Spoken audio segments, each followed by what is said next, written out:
কামাই করেছি, কালকে 20 টাকা, তারপর আরো এমনিভাবেই আমরা অর্থের পিছনে দাওয়াও, অর্থের পিছনে চলছি, যার ফলে কৃষ্ণ ভক্তি আমাদের আরো হয় না। উর্মিলা গ্রামে নৈমিচি নামে একজন মুচি ছিলেন এবং তার গ্রামে অনেক ভদ্র ব্রাহ্মণরা ছিলেন। তো ওই নৈমিচি মুনি একবার চিন্তা করলেন যে আমি নীলাচলে যাব, দারু ব্রহ্ম জগন্নাথকে আমরা দর্শন করব। তখন ব্রাহ্মণরা যাচ্ছেন, ওই ব্রাহ্মণদের সঙ্গে সঙ্গে ওই নৈমিচি মুনি চললেন। জগন্নাথকে দর্শন করে আনন্দবাজারে কিনলেন, প্রসাদ কিনলেন। প্রসাদ কেনার পর তখন গৃহে আসলে তখন ব্রাহ্মণরা বলছে, দেখো নৈমিচি, তুমি তো জাতিতে মুচি, আমরা ব্রাহ্মণ, তোমার হাতের স্পর্শ গ্রহণ করব না। বলে কেন? কারণ শ্রীক্ষেত্রে তো কোনো ব্রাহ্মণের মুখে এনে চণ্ডাল প্রসাদ দেয়, ওখানে কোনো ভেদ তত্ত্ব বলতে কিছু নেই। ঠিক আছে, আমাদের সাথে তর্কাতর্কি করি, আপনারা আপনাদের মতো সেবা করুন, আমি আলাদা করে নিই। ব্রাহ্মণরা আর ওই প্রসাদ সেবা করে নেই।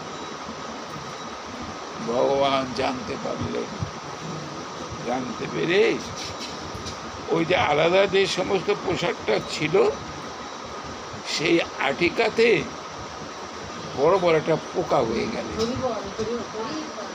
বড় বড় পোকা। এখন ব্রাহ্মণরা সে প্রসাদ খেতে দিয়ে দেখে যে সব পোকা, ওখানে ফেলে দিলেন, পোশাকটা ফেলে দিলেন। শাস্ত্রে কি বলে যে প্রসাদ দূরদেশের থেকে আনিতই হোক, বাসি হোক, পচাই হোক, এমনকি কুকুরের মুখাশ্রিত হলেও সেই প্রসাদ প্রাপ্তি মাত্রেই ভক্তব্য খেতে হবে। প্রসাদ তো চিন্ময় বস্তু, এটা তো আমাদের মতো প্রাকৃত জিনিস নয়। অনেক সময় দেখা যায় প্রসাদ দীর্ঘদিন থাকলে দুর্গন্ধ হয়ে যায়, ওটা আমরা খেতে চাই না। আর যাতে দুর্গন্ধ না হয় সে চেষ্টাও করা উচিত। আর প্রসাদে যাই হোক খেতে পারেননি, ফেলে দিয়েছেন। রাত্রিকালেই ভগবান জগন্নাথ ওই ব্রাহ্মণদের স্বপ্ন দেখাচ্ছে যে দেখ, তোরা আমার শ্রীক্ষেত্রে আসছিস, ওই নৈমিচি আমার পরম ভক্ত, তার পৃষ্ঠ প্রসাদ তোরা খাসনি, ওটা ফেলে দিয়েছিস, তার ফলে তোদের এই গলিত কুষ্ঠ হয়ে গেছে, রক্তের ভাষায় যন্ত্রণা ঠিক থাকতে পারে না। এখন বলছেন তোরা সকালবেলা উঠে ওই যে প্রসাদটা ফেলছিস, ওই প্রসাদ এনে খাবি, তাহলে এই রোগের থেকে মুক্ত হতে পারবি, নচেত ব্রাহ্মণরা তো ওই কুষ্ঠ ব্যাধির জ্বালায় অস্থির, প্রভাত হতে গিয়েই ওই প্রসাদ এনে খাচ্ছে, খেয়ে দেখেন প্রসাদের কি গুণ। আমরা কিন্তু যে কোনোভাবে প্রসাদ খাইয়ে ফেলে ছড়িয়ে পাড়িয়ে চাটকে চলে যাই, প্রসাদের কোনো মর্যাদা দেই না। এই হলো। তো এখন তো ঝুলন পূর্ণিমা, ঝুলন ভগবানের নিত্য লীলা। এটা ভগবানের নিত্য লীলা। এই লীলাগুলো দুই ভাগে দুই রকম ভাবে আস্বাদন করেছেন। কৃষ্ণদাস কবিরাজ গোস্বামী প্রভুপাদ গোবিন্দ লীলামৃত গ্রন্থ একরকম ভাবে করেছেন, আর বিশ্বনাথ চক্রবর্তী প্রভুপাদ আলাদাভাবে আসেন। দুজনের মধ্যে কিছুটা পার্থক্য দেখা যায়। এটা তো হবেই, যেটা প্রত্যেক দিনের নিত্য লীলা, আর আমরা বছরে একবার করি। বছরে এটা একবার। আঙ্গিনা আগামীকাল থেকে গৌরগোপাল আঙ্গিনায় হবে, ছোট্ট জায়গা, ওই ঘরের ভিতর অতটুক জায়গা, পুরনো বিল্ডিংয়ের ভিতর, চারদিকে আটকানো, গরমে মানুষ মরে যাবে, তো সব আটকানো। বৃষ্টি হলে জল পড়বে, উপরে সব টিন টিন দিয়ে আমি গিয়েছিলাম আজকে। কোথায় হবে কীর্তন সমস্যায়? ওই গৌরগোপালের আঙ্গিনায়, এইখানে গৌরগোপালের আঙ্গিনা আগে যে পুরানো মন্দির ছিল, 3 দিন হবে কালকের থেকে। কি যেন নাম বললো, আমাকে অতটা স্মরণ নাই। আমি জিজ্ঞেস করলাম কে গাইবে, তারা তো সেরকম বড় গায়ক আনবে না, আর অত বড় গায়কের পয়সাও তারা দেবে না। তারা যাই হোক, ভগবানের নাম যেখানে যেভাবেই করুন না কেন সেভাবেই শুনবেন। তো বিশ্বনাথ চক্রবর্তী প্রভুপাদ লীলাটা একভাবে আস্বাদন করেছেন, আর ঈশ্বরদাস কবিরাজ গোস্বামীপাদ আলাদা করেছেন। দুজনেই এটাকে আস্বাদন করেছেন। ভাবের বৈচিত্র্যতা তার আছে, যার যেমন ভাব তার সেরকমভাবে লভ্য। যিনি যেভাবে ভাবিত হন, ভাবগ্রাহী জনার্দন সেই ভাবটাই গ্রহণ করেন, সেই ভাবটাই গ্রহণ করেন, তার মনোবাসনা পূর্ণ করেন। নীলাচলে একজন ছিলেন, সে আসছে অনেক দূরে থাকতো, তার নাম ছিল কি বিজন ভট্ট, কি ভট্ট জানি নামটা ছিল, স্মরণে পড়ছে না কি। তিনি আসছেন নীলাচল চন্দ্রকে দর্শন করার জন্য।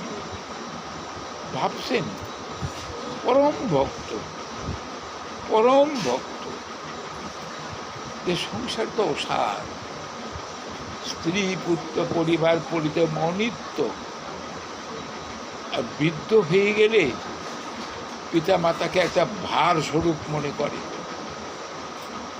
অতএব ছাড় সংসারের প্রতি না হয়ে আমি নীলাচল চন্দ্রকে দর্শন করবার জন্য যাব। তিনি কুর্মপুরাণে পড়েছেন যে ভগবানের মুখ হলো পশ্চিম মুখ, মানে গজমুখ।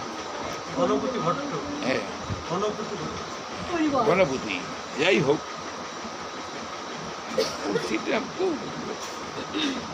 তো এই মনে করে তিনি গেছেন।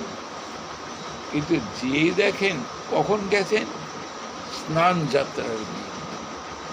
স্নান যাত্রা দিন নরেন্দ্র সরোবরে ভগবান জগন্নাথ বলরাম সুভদ্রাকে অভিষেক করা হয়।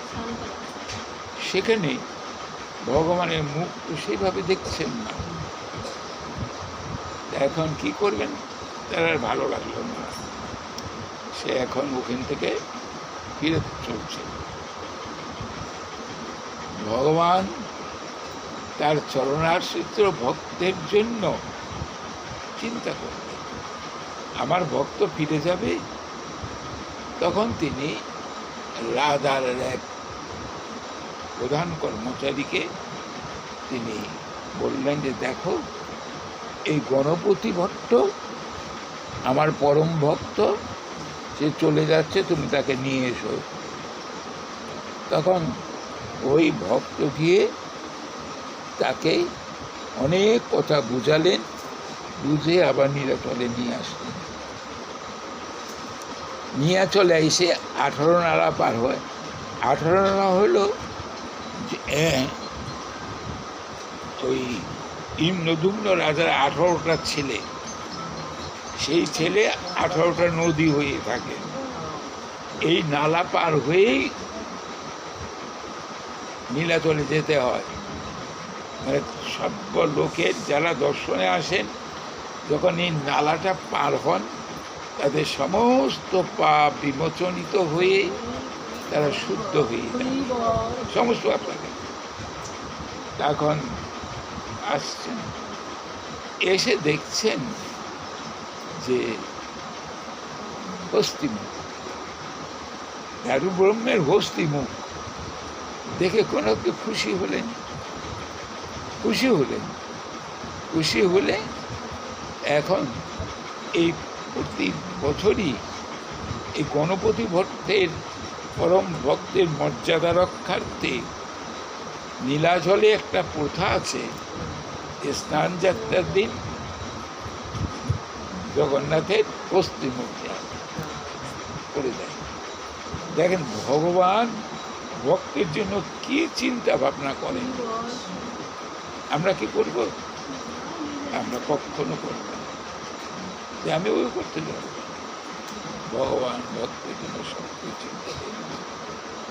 আসুন কিছুটা হিন্দোল লীলা, হিন্দোল মানে ঝুলন, আমাদের জগতে দেখা যায় পাশাপাশি বসায়, পাশাপাশি কিছু দোলায়, তাই না? সে রাধা গোবিন্দই হোক আর গোপালই হোক, যাই হোক, দোলায়। কিন্তু অপ্রাকৃত বৃন্দাবনে এরকম না, পরস্পর মুখে একটা দোলায় হইল কৃষ্ণ আর একটা দোলায় হইল রাধা। এইভাবে ঝুলনটা হয় আর কি, প্রাত্যহিক লীলা, প্রতিদিনকার লীলা। তো সেখান থেকেই আমি বিশ্বনাথ চক্রবর্তী খবরটা পরে আমি বলছি, আর রাধা গোবিন্দ রাধা বিলুপ্ত আগে বলছি।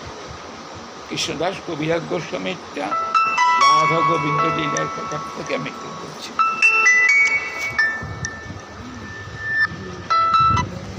হ্যালো, হ্যাঁ, আমি তো বাসায় এসে দিব।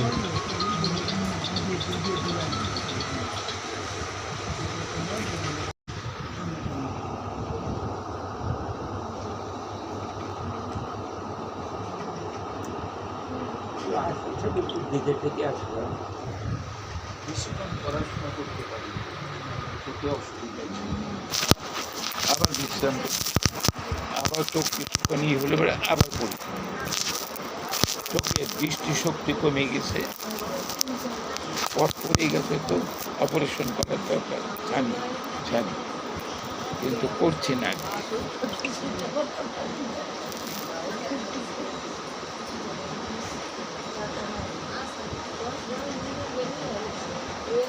বাউন্নটা স্বল্প,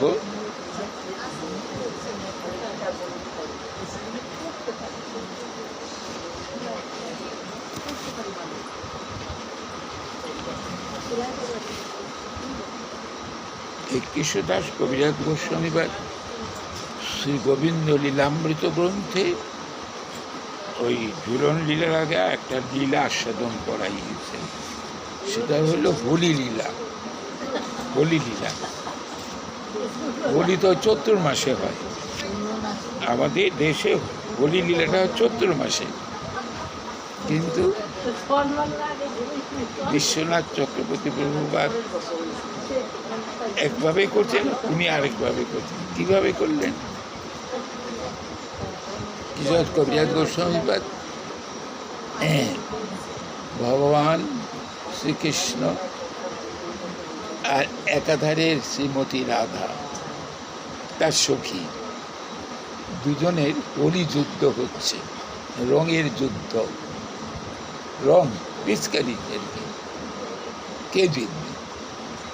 যেহেতু ভগবান ভক্তের কাছে চিরদিনই পরাজিত, জয়ী হতে পারেন না, এটা কি ভগবানের অক্ষমতা? তা না, ভক্তের মাহাত্ম্য বাড়াবার জন্য, ভক্তের মাহাত্ম্য কীর্তিত করবার জন্য ভগবান এই লীলাগুলো করে থাকেন। পেশকারী যখন আর ভগবান শ্রীকৃষ্ণ পাচ্ছেন না, তখন তিনি গিয়ে শ্রীমতীর আসলের নিচে যেয়ে মুখ লুকালেন। হ্যাঁ, আরে হেরে গেছেন তো। তখন রাধারানী সখীদের বলছে, দেখ রে, আমার প্রাণ বল্লভ হেরে গেছে তো, তোরা তাকে ছোট করিস। তারপরে কি করলেন, হঠাৎ করে ভগবান শ্রীকৃষ্ণ রাধিকার যে পিচকারিটা ছিল, রঙের পিচকারিটা নিয়ে, আবার রাধাও কি করলেন, ভগবানের যে বাঁশিটা ছিল সেটা নিয়ে গেল। এখন দুজনের মধ্যে কেউ কাউকে কিছু দিচ্ছেন না, কারণ যদি না দেয় আরেকজন, তখন সাব্যস্ত হলো যে হ্যাঁ, আগে কৃষ্ণ দিয়ে দিবে পিচকারিটা ডান হাতে, বাম হাতে নেবে, আর তারপরে রাধা দিবে, কৃষ্ণ তখন বাম হাতে নেবে। তখন এই সাব্যস্ত করে তখন দুজনে গিয়ে নিয়ে, সামনে একটা দোলা ছিল, এই দোলার মধ্যে দুজন দুজনকে বসিয়ে এই দোলাতে লাগবে। এটা হলো আমাদের কৃষ্ণদাস কবিরাজ গোস্বামী। আর বিশ্বনাথ চক্রবর্তী বলে আলাদা করে তার একটা আলাদা ইয়ে, সেটা খুব সুন্দর, সেটা বলি। শরীরটা খুব দুর্বল, শক্তি পাই না, হ্যাঁ, কেমন যেন লাগে আমার কাছে।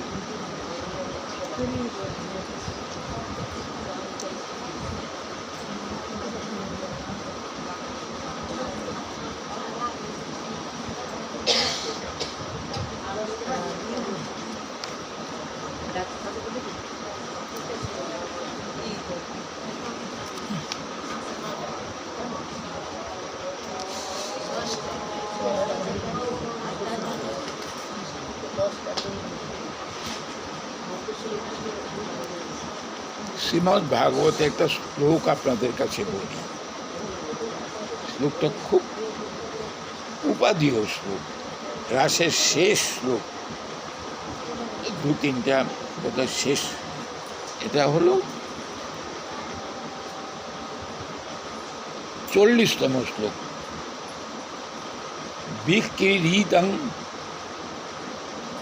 ব্রজবোধু ঈদঞ্চ বিষ্ণু শ্রদ্ধান্বিত অনুসূয়াত অথ বর্ণয়ের য ভক্তিং পরাং ভগবতী প্রতিলভ্য কামং হৃদ রোগ আশু অপহীনত চিরেণ ধীর। পরম শ্লোক রাসলীলা। কি বলছেন, ব্রজবধূগণের সঙ্গে ভগবান বিষ্ণু অর্থাৎ কৃষ্ণের যে মধুর রাসলীলা, সেই কথা যদি শ্রদ্ধান্বিতভাবে অর্থাৎ সুদৃঢ় বিশ্বাস করে নিজ নিজ গুরুপাদ পদ্ম স্মরণ করে তারই আনুগত্যে শ্রবণ কীর্তন করা যায়, তাহলে আর তার ভগবানে পরাভক্তি অর্থাৎ শুদ্ধ নির্মলা ভক্তি উপচিত হবে, আর ধীর হবে। ধীর কথাটা এখানে বলছেন, এখানে শ্লোকটাকে বলছেন অচিরেণ ধীর। ধীর হয় কে, যার ভিতরে স্বরবর্গের বিকার থাকে না, সেই হলো ধীর। স্বরবর্গ বলছেন তো, কাম, ক্রোধ, লোভ, মোহ, মদ, মাৎসর্য,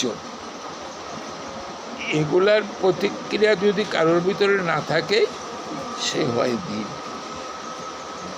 শ্রীমদ্ ভগবদ্ গীতায় বলছেন,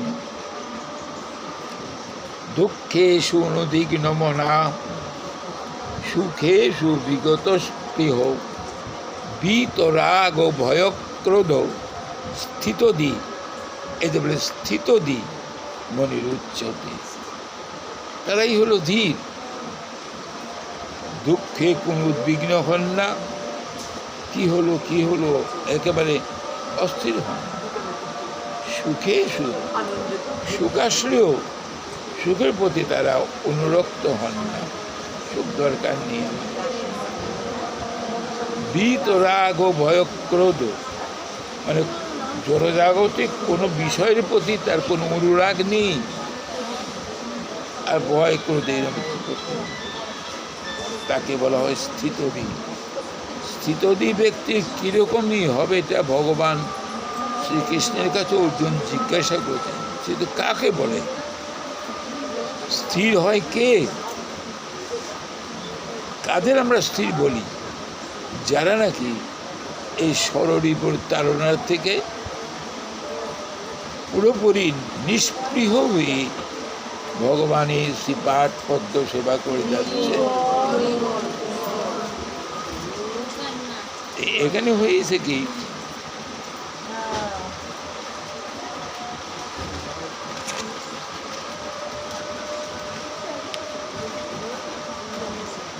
আপনি এই বইটা নিয়েছিলেন না? আমি দেখতে পারিনি।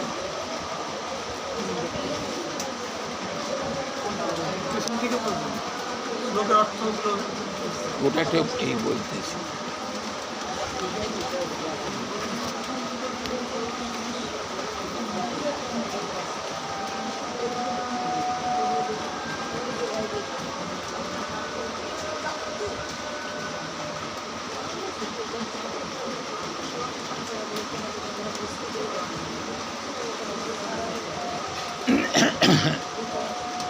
অনঙ্গ সুখত কুঞ্জে, অনঙ্গ অনঙ্গ কেন বললেন? অনঙ্গ কামদেবের এক নাম অনঙ্গ, যেখানে কামের কোনো অধিকার নেই। দেখুন, এই কাম অনঙ্গদেব এমনই যে প্রত্যেকটি জীবকেই মোহিত করে রেখেছেন, প্রত্যেকটি জীবকেই মোহিত করে রেখেছেন কোনো না কোনো কামনার দ্বারা। যারা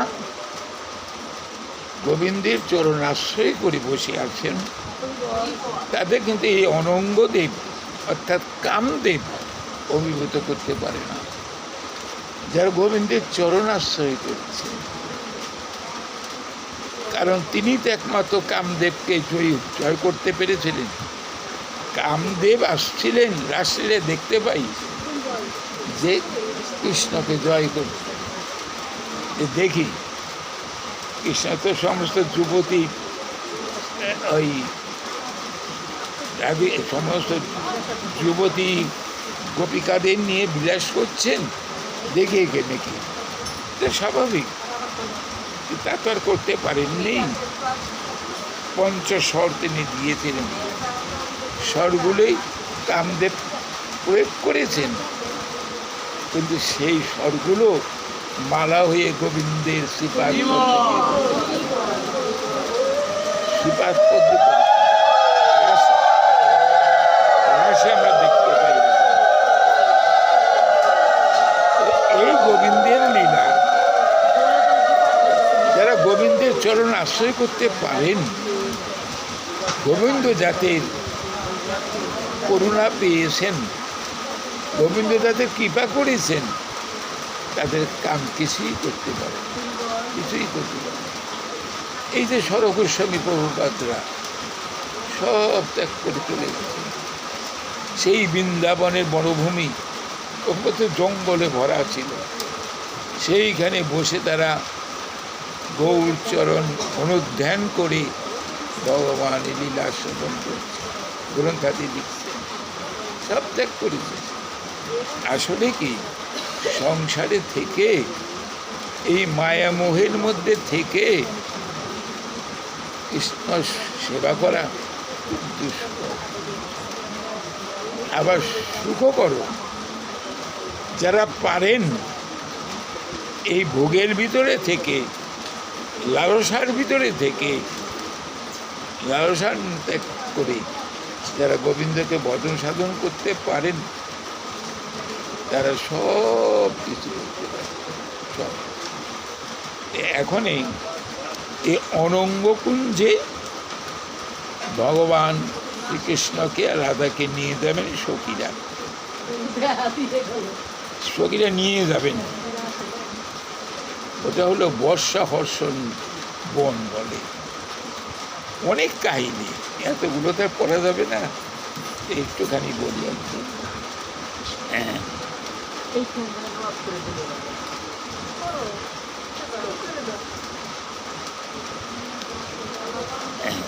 নিবৃত্ত কুঞ্জে যখন থাকেন সেবাপরায়ণ মঞ্জুরিরা, সখী আর মঞ্জুরির মধ্যে পার্থক্যটা কি?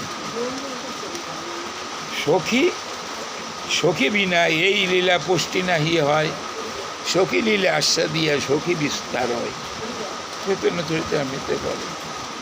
এ তো মঞ্জুরি। মঞ্জুরিরা কে? এই সরগোস্বামী যারা দেখেন এদের মঞ্জুরি। বৃন্দাবনেরা মঞ্জুরি ছিল, মঞ্জুরি বয়সে ছোট। তারা ভগবান শ্রী গোবিন্দের নিবৃত্ত নিকুঞ্জে যে লীলা করেন, সখীরা দেখতে পায় না, মঞ্জুরি দেখতে পায়। মঞ্জুরি দেখেন, মঞ্জুরিরা দেখেন, প্রকাশ করবে না। এই জন্য মঞ্জুরিদের অধিকার আছে। রতিবিলাসে নিবৃত্ত কুঞ্জে যখন রাধা গোবিন্দের লীলাগুলো হয়, সেখানে সখীর অধিকার থাকে না, থাকে মঞ্জুরির অধিকার। মঞ্জুরি কি বৃষ্টি আসছে নাকি?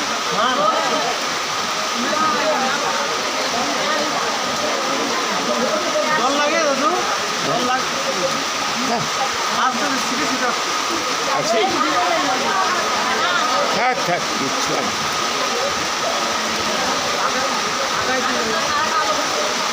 রতি বৃষ্টি, বৃষ্টি আসছে সেটা হলো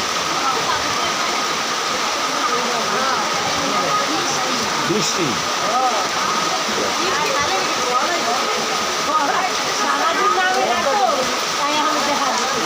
মানে ফুলে আছে, আর সময় পেল না। আর কিছুক্ষণ গেলে পরে তো আমরা চলে যেতে পারবো।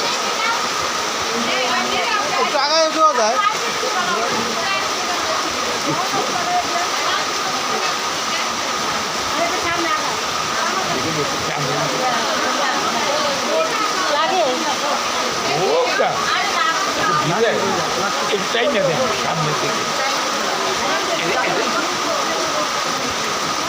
ভোটটা দিলেও ভোটটা দেওয়া সহজ থাক।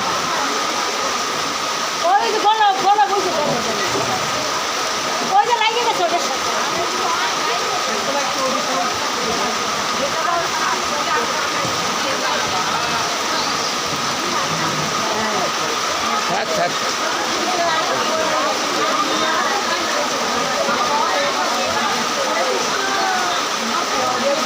সখীরা বাইরে বসে আছে, ভগবান ভিতরে আছেন। তো তিনি কি করলেন? আজ মদন মোহন শোনা যায় না,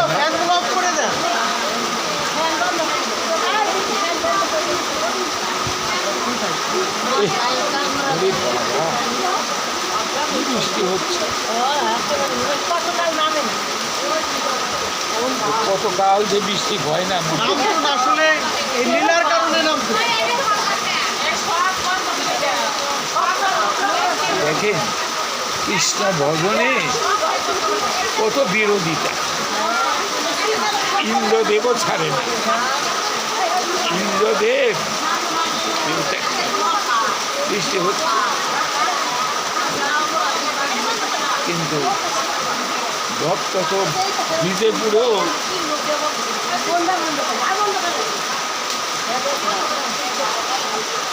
থাকবেন, অল্পের মধ্যে চলে যাবে। হ্যাঁ ঠিক আছে ঠিক আছে ঠিক আছে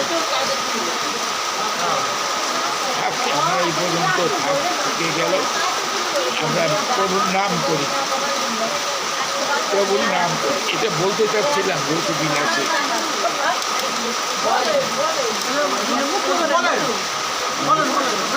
শান্ত থেকে আমরা আপনারা যদি বছরের মধ্যে শোনা হয় না, একটা টাইমে নিশ্চিন্ত মনে শোনেন তাহলে বলুন। রতি বিলাসে আছেন, ওখানে মঞ্জুরিরা আছেন, কিন্তু সখীরে তাকে নিজে বর্ষাহর্ষ বনে ঝোলানি নিয়ে যাবেন, ভগবান আর বেরোচ্ছেন না। তো সখীরা খুব অস্থির হয়ে যেত। এর মধ্যে একটা কৃষ্ণ একটা রতি বিলাসে তো সবচেয়ে তিনি একজন ৬৪ কলাবিদ্যায় তিনি পরিপূর্ণ। তিনি কি করছেন,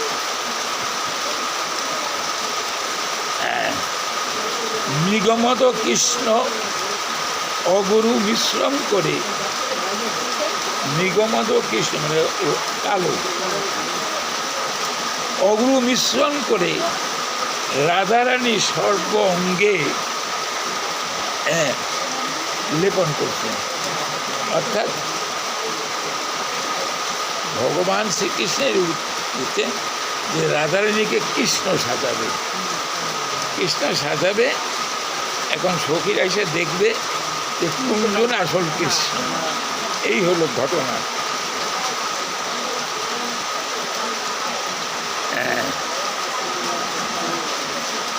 কৃষ্ণ তো অখিল রসের গুরু, তাই ৬৪ প্রকার কলাবিদ্যায় সব তার জানা আছে। রাধারানীকে পীতাম্বর পরিয়েছেন, পীতম্বর অর্থাৎ পীত ধরনের এই কাপড় আছে।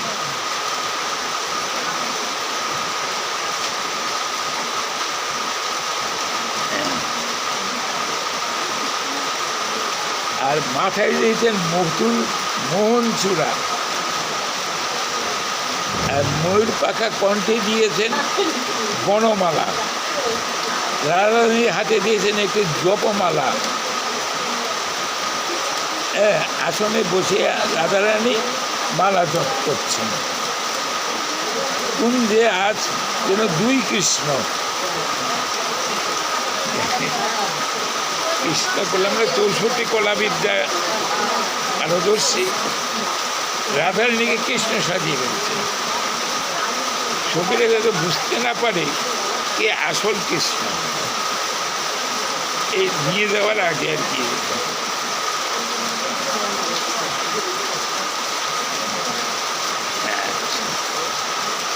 এদিকে দেরি দেখে নিয়ে যাবে তো। হ্যাঁ,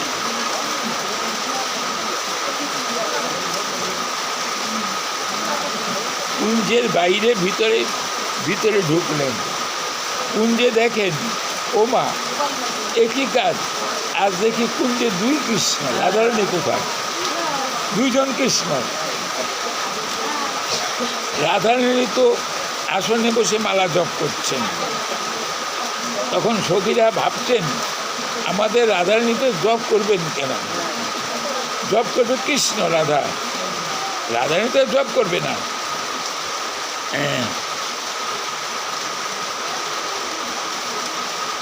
তাই আসল কৃষ্ণকে রাধারানী মনে করে কুঞ্জের বাইরে এসে তার গায়ে প্রতি অঙ্গে হাত দিয়ে সখীরা প্রশ্ন করছেন, সখী তোর সব অঙ্গ প্রত্যঙ্গ এরকম পুরুষের মতো হয়ে গেল কেন? তোর অঙ্গ প্রত্যঙ্গ কুশলী দেখেন কি না করতে পারে ভগবান শ্রীকৃষ্ণ। এই যে আমরা ভাবি রাধারানী পরম প্রেয়সী, রাধা বল্লভ বলা হয়, রাধারানীর মতন এত কৃষ্ণ প্রেমিক জগতে কেউ নেই। রাধারানীর মতো এরকম কৃষ্ণ ভালোবাসার বস্তু জগতে কেউ নেই। তো ভগবান শুধু রাধারানীকেই কেন বেছে নিলেন? আরও তো সখীরা আছে। এটার কারণ হলো এই যে শ্রীমতী রাধারানী কৃষ্ণ ছাড়া কিছু বুঝতেন না। কৃষ্ণ ছাড়া সে কিন্তু কিছুই বুঝতেন না।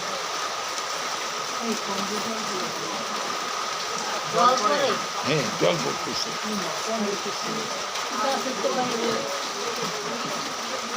ফুটো আছে এখান দিয়ে। ওই যে বল্টুর ভিতরের থেকে জলগুলো দেখ না।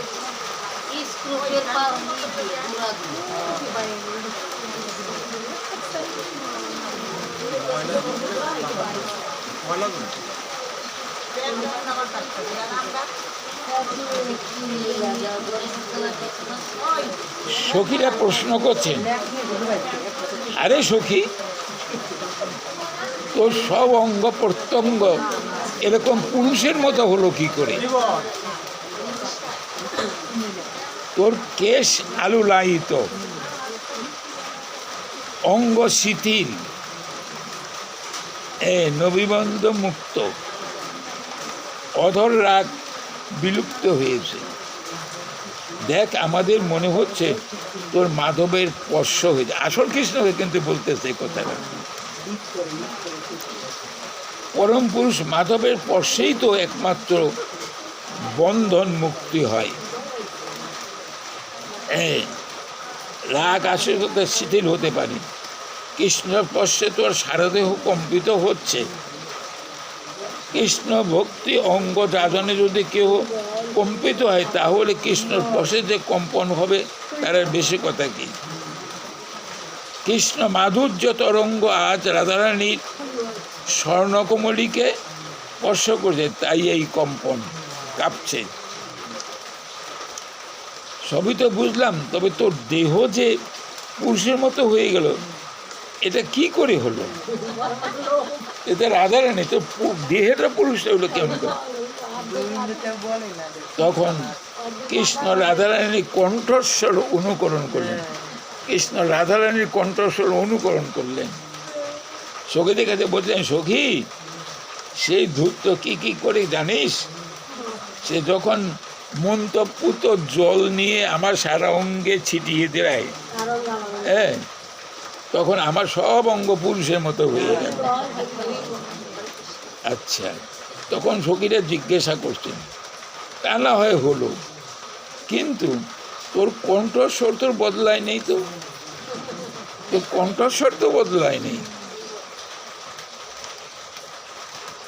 তখন বলছে, দেখ, সেই ধূর্ত মন্তপুত যখন ছিটায়, তা আমার মুখটা বদ্ধ ছিল, ওই এটা আমার ভিতরে যায় নাই, আমার যায় নাই, সেই কারণে কণ্ঠস্বরটা। এই ধূর্ত সারা দেহে জল ছিটিয়ে, তখন আমি মুখ বন্ধ করেছিলাম, তাই জলের ভিতরে যেতে পারিনি, সেই জন্য কণ্ঠস্বর বদলাই নাই।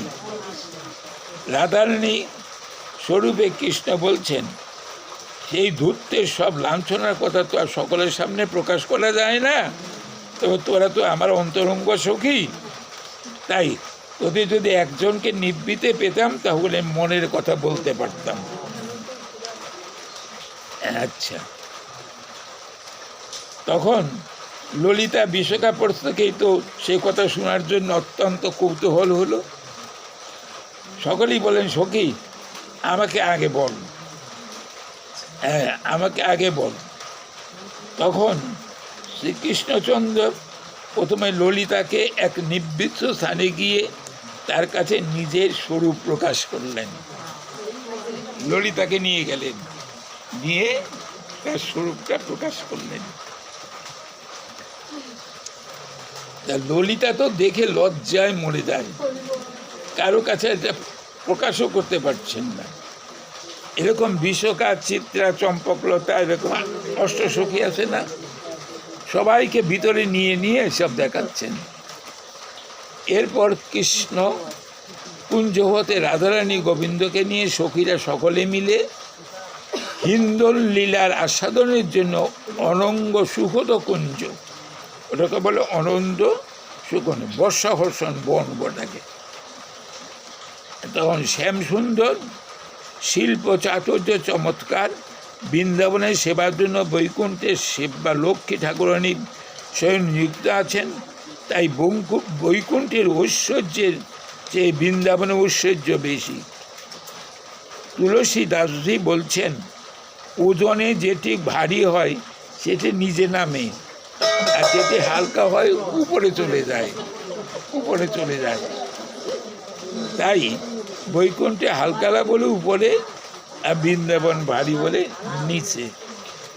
এই যে বর্ষা লীলাটা আসল লীলা বলতে পারিনি, আসল লীলা অনেক পরে আসবে। দেখেন শ্রীমতীকে রাধে, আমি তো এমনি মুখে মুখে বলেছি, 1 বছর আগে একটু পড়ছিলাম, আর আমি পড়তে পারিনি। আজকে আসবো, এতগুলো কথা করার পর আর এটা পড়ার মতো সময় নেই। এর কথা বললাম, এটা ওটার কথা বলতে গেলে পরে আর করার মতো সুযোগ নেই। তো নিয়ে গেছেন, নিয়ে স্বর্ণ পাঠ, তো সব সোনার পাঠ। রাধা গোবিন্দে বসতে কষ্ট হবে, ফুলের বৃন্ত চুক্ত করে সব ফুল দিয়ে সাজিয়েছেন, অনেক দোলা। রাধা আর কৃষ্ণকে সামনে রেখেছেন, এখন সখীরা দোলাচ্ছেন, আর মাঝে মাঝে পান এবং অন্য অন্য কিছু মুখে দিচ্ছেন। কৃষ্ণ এতে সুখী না। কৃষ্ণ বললেন যে তোমার আর শোকে দোলাতে হবে না, আমি নিজে দোলাবো। এখন কৃষ্ণ পা দিয়ে দোলাতে আরম্ভ করলেন, এত দ্রুত দৌড়তে লাগলেন, রাধারানী ভয়ে পড়ে যাবে। রাধারানী, কৃষ্ণ কৃষ্ণ তো কোনো ইমি নাই, সে তো পা দিয়ে দলিতেছে এভাবে আর এভাবে, আর এবার উপরে উঠছে, এবার নিচে নামছে। রাধারানী ভয়ে কাতর হয়ে গেছে। তখন ভয় পেয়ে শ্রীমতী রাধারানী কৃষ্ণের কাছে গিয়ে ধরছেন, ধরে নিয়ে, এর অনেক কথা আছে, পরবর্তীতে যদি আবার আসি, আর মনে থাকে আমি এগুলো আপনাদের কাছে বলবো। ভগবানের লীলা অসংখ্য, সেই লীলার মাধুর্য আমরা আস্বাদন করতে পারি না।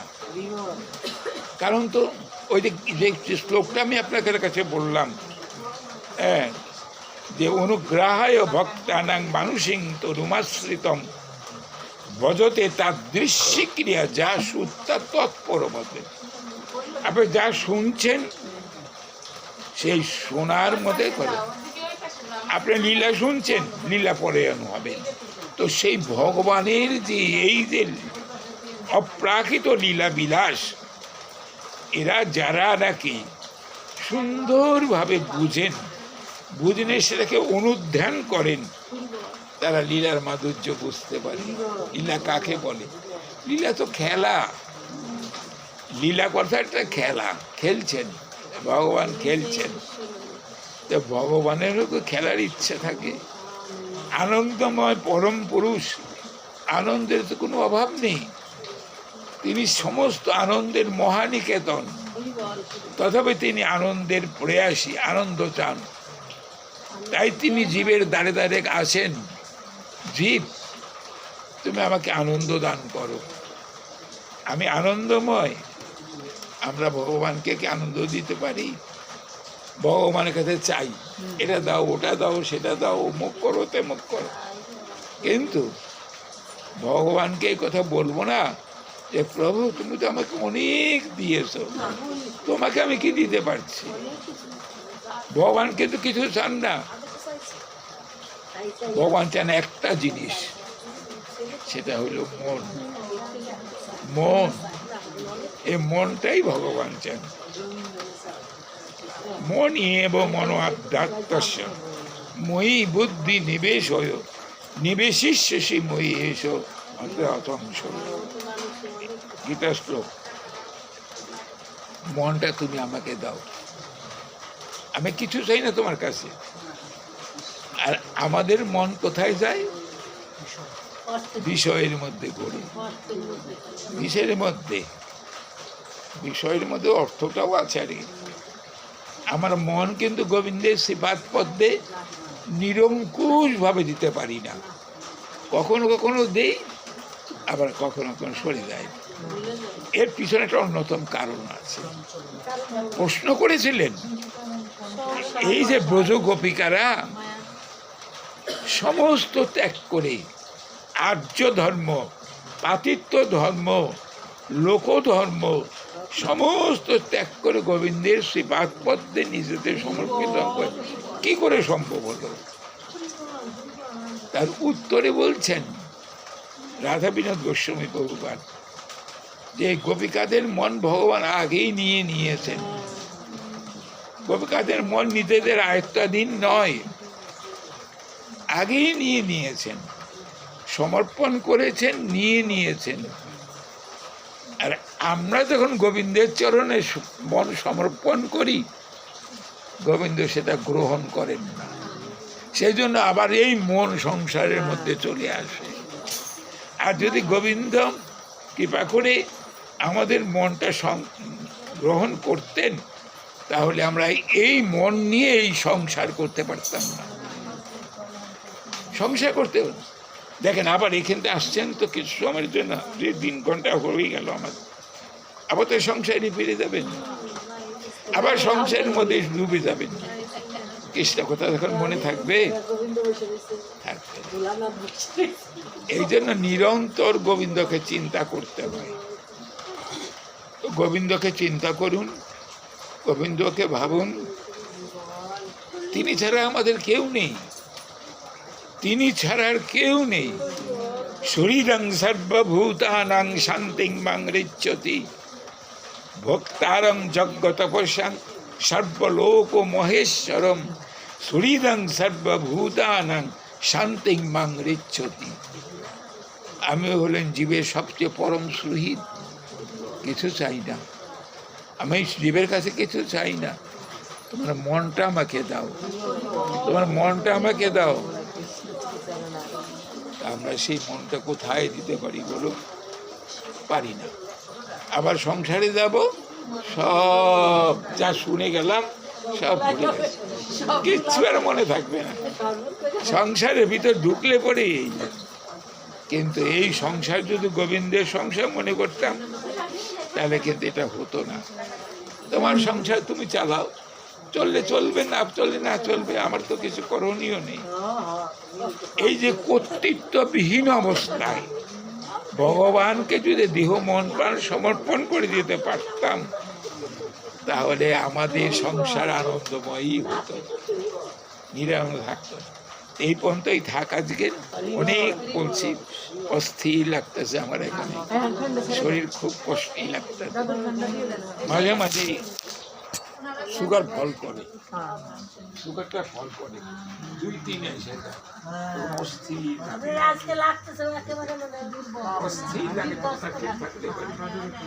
বুঝি আমি কখন আমার সুগার ফল করতেছে। আছে পকেটে থাকে।